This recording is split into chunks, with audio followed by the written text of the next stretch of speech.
Happy Friday, chikahan mga kapuso! From big star of the new gen to pambansang fiancé real quick.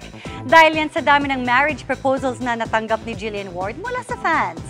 This Valentine's Day, may special someone bang nagpaparamdam kay Jillian? Makichika kay Katatibayan.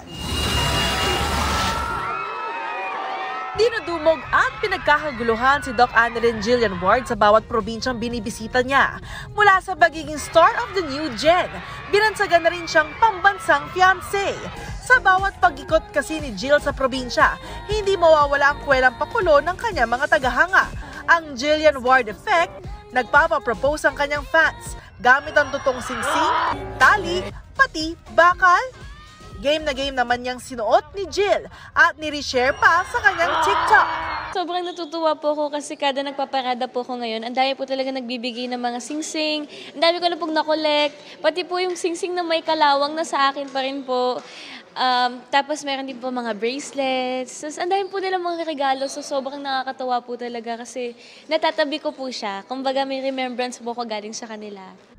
Hindi naman nagpahuli si Doc Lyndon Kenchan na nasipangs na raw kay Jillian at may I miss you Doc message sa isang post. Sa mismong araw ng mga puso, ano naman kaya ang plano ni Jillian?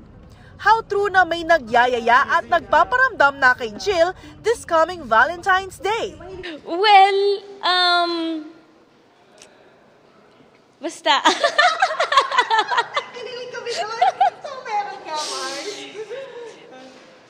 Well, sinasabi ko nga po, ayoko pong nag-a-assume baka friendly gestures po yung ginagawa nila. Pero basta ngayong Valentine's po, sa trabaho ko, sa pamilya ko, sa mga nakapaligid po sa akin, I feel loved and I feel blessed. Bili naman ni Jillian sa mga single, heartbroken o tutok sa trabaho sa araw ng mga puso.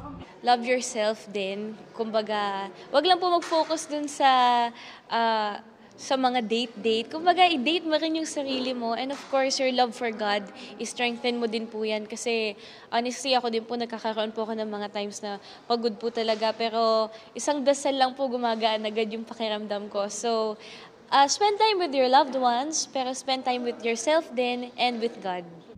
Katatibayan, updated sa showbiz happenings.